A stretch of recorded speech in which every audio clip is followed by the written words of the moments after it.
ဒီမင်းတို့ရဲ့နှကမ်းပြကနေတိုးတိတ်တဲ့နာမည်တစ်ခုထွက်ကြသွားပါတယ်ဟုတ်ပါတယ်သူမရဲ့အရာမောင်း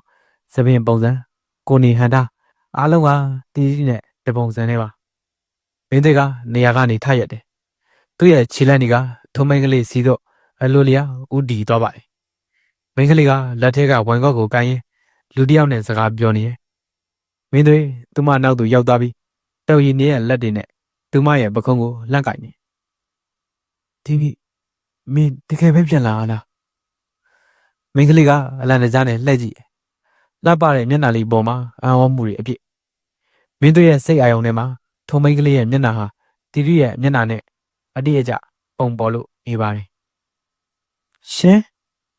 ရှင်ကဘာတူလဲမိန်းကလေးရဲ့အသားဆူးရှာပြီးကြောက်လန့်နေပုံရပါတယ်သို့သောမင်းတို့ရဲ့နားထဲမှာတော့အဲ့ဒီအသားတီရီသူ့ကိုစိတ်ကောက်ပြီးပြောနေတဲ့အတန်လိုပဲကြားရအောင်လို့နေတယ်ကိုပါတီရီရဲ့မင်းရဲ့ခင်မမင်းတွေလေကိုမမ်းမိဘူးလား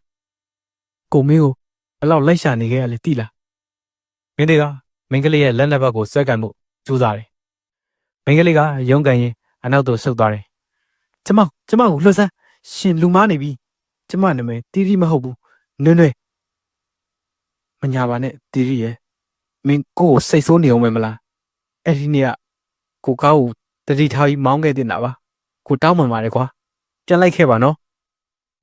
မင်းတို့ရဲ့အတန်ကငိုတန်ပါနေပြီးမျက်ရည်များစီးကြလာပါသည်ဘေးနားကလူတွေကသူတို့နှစ်ယောက်ကိုဝိုင်းကြည့်ကြသည်လူတွေနဲ့စကားပြောနေတဲ့အမျိုးသားကမင်းတို့ကိုတွန်းဖယ်လိုက်ပြီးခမရဘာလုပ်တာသူကခမရကိုမသိဘူးလို့ပြောနေတယ်လုံကျိုးဒီမှာလုံကျိုးလာပါဦးလုံကျိုးဝန်ထမ်းတွေရောက်လာပြီးမင်းတို့ကိုဖမ်းချုပ်တယ်မင်းတွေကရုန်းကန်ရင်နည်းနည်းကိုလှမ်းကြည့်ကြဒီမိကိုမထားသွားပါနဲ့ဒီလန်တွေကတော့ကြောက်လန့်နေကြတဲ့ထိုမျိုးသားရဲ့အနောက်မှာပုံကွယ်လို့နေတယ်လုံကျိုးတွေကမင်းတွေကိုအခမ်းမအပြင်ဘက်သို့ဆွဲထုတ်ကြတယ်